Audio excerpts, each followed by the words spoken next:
So many of us are feeling the impact of the cost of living crisis. As prices increase, it's getting harder and harder to stick to a budget.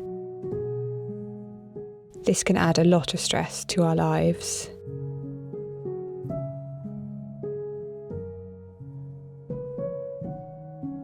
One of the biggest impacts I've found in living a slower and simpler life is that my money stresses have reduced significantly. A lot of this comes down to how I spend my time. My favourite things to do tend to be low cost or maybe even free.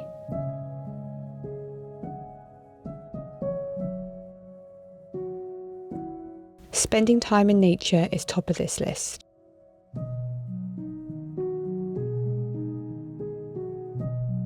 I'm lucky that I live in the Scottish Highlands, where nature is abundant and accessible. Even if you live somewhere more urban, if you look closely, nature really is everywhere and can be enjoyed.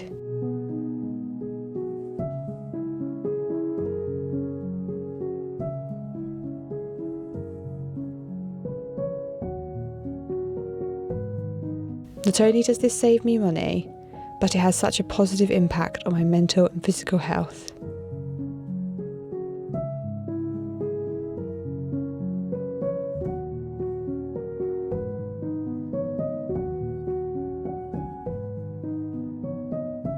One of my other biggest passions is reading.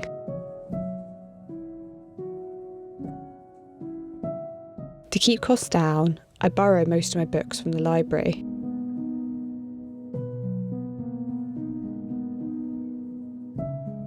If I do buy books, they are almost always secondhand.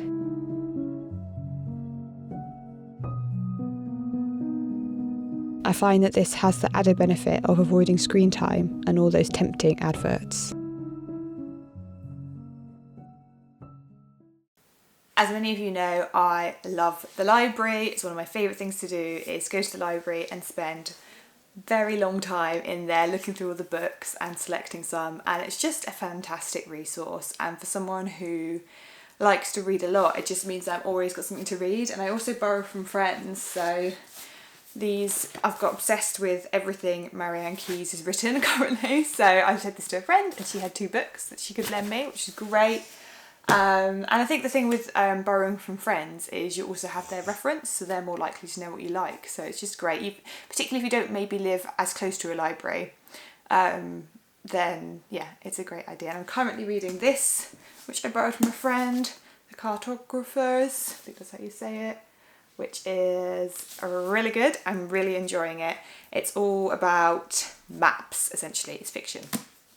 So it's quite a hard plot to just summarise, but basically follows one main character, and her father dies very early on, and you're learning a little bit more about his secrets. And this map that it seems like something that, why would you care about this one random map, but actually has a lot of secrets that it's unlocking. So very cool. So only halfway through, but so far really enjoying it. And I think, yeah, borrowing books, and even if you do buy them, there's so many options to get secondhand, either in charity shops or even if you're buying on Amazon. I think 9 times out of 10 there's always an option to buy used books instead, which is great because it's cheaper, but also means, you know, you're recycling books a bit more, so it's a bit more eco-friendly. So yeah, I'm really excited to be digging into these ones.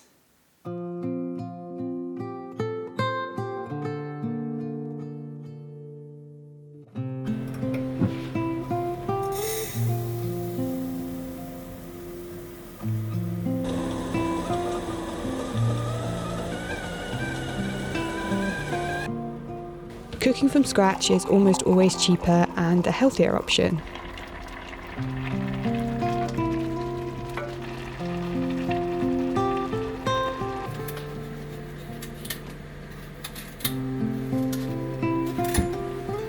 It can take a little more time, but I try and keep a few quick, nourishing and budget-friendly recipes on hand when time is short.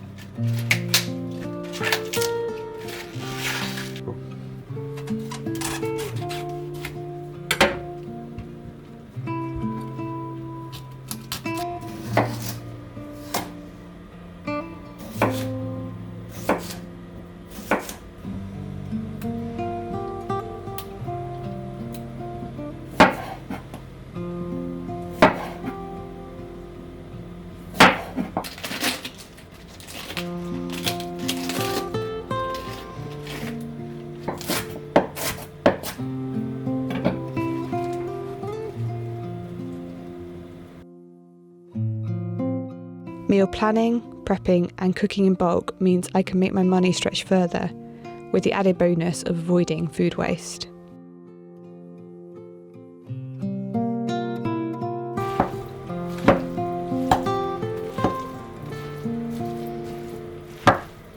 I've made a mountain of this salad, but that was kind of the point. I'm just doing a bit of meal prep essentially today, and this is going to be doing me, I don't know, 2 to 3 lunches. I'll probably bulk it out and have some pita bread with it, because I tend to have pita bread with most of my salads.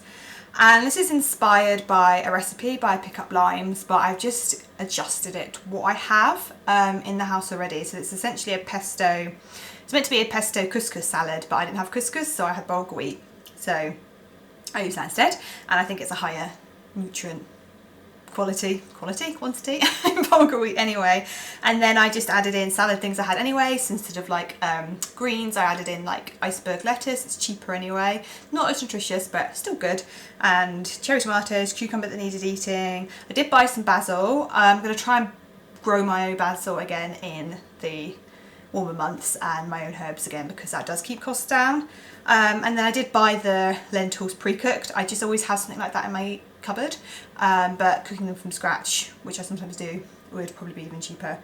And yeah, and it's super yummy and nutritious, and like I said, it will do me quite a few meals, and it's pretty cheap. And the pesto again, like you can make your own pesto, and depending on how you make it, it's probably even cheaper to do that. But I had pesto for another recipe anyway, and then just knew I needed to, once I'd opened it, I needed to use it up. So I think, yeah, food prep and being intentional with like meal planning, stuff like that, often reduces food waste and is often cheaper. And I have found that since being vegan and learning to cook a lot of stuff from scratch, my food costs have gone down.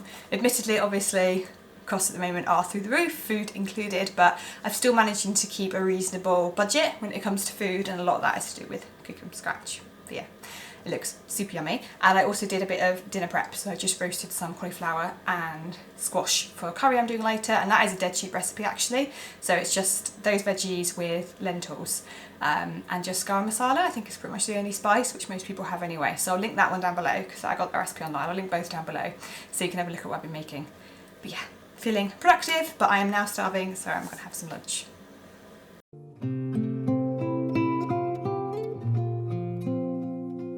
Living in a tiny home means that we have to keep things minimal. I prefer a clutter-free space anyway, so this suits me.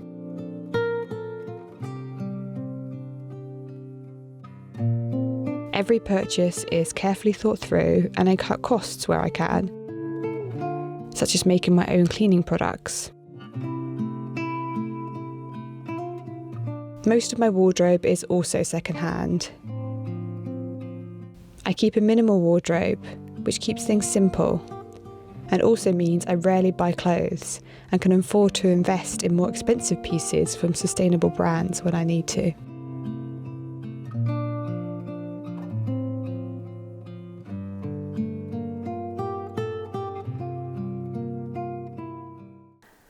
You guys have probably seen me wear this dress the last couple of videos. It's from Sea Salt, but I actually got it secondhand. So they have their own outlet on eBay, which is great because you get everything obviously at a cheaper price, but it's brand new. So it's like their end of line stuff. And it means that you can also return items, and I think that's one of the things people, including myself, are concerned about getting things secondhand, is you might waste your money if you can't return it.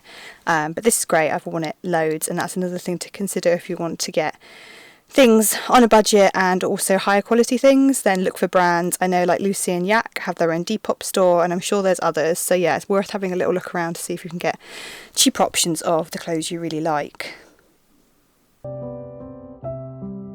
The most important aspect of living a slower and simpler life is having the right mindset.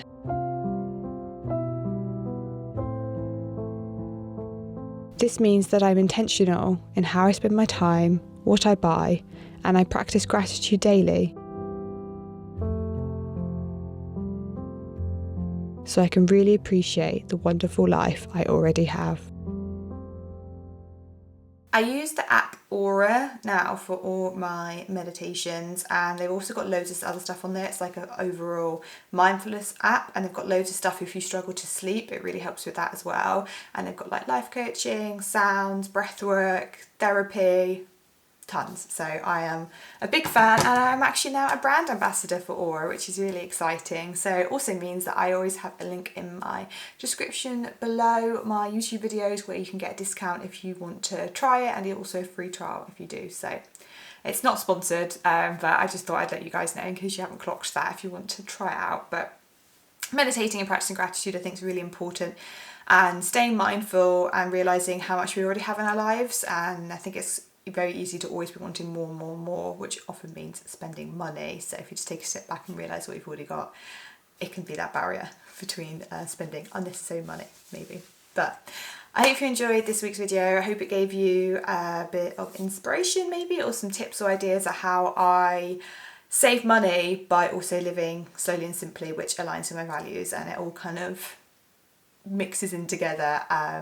And yeah, it's not easy. I mean, I'm not perfect. I spend more money than I probably should a lot of the time. I have my weaknesses, but I think overall living this kind of lifestyle has saved me a huge amount of money, and has just made me feel a bit calmer about my finances, even when living cost is ridiculous at the moment. So yeah, I do feel for you guys. It is a very tricky time to be navigating our finances at the moment. So if you have any top tips for anything like that, please do leave them in the comments below. I'm sure we'd all love to read them.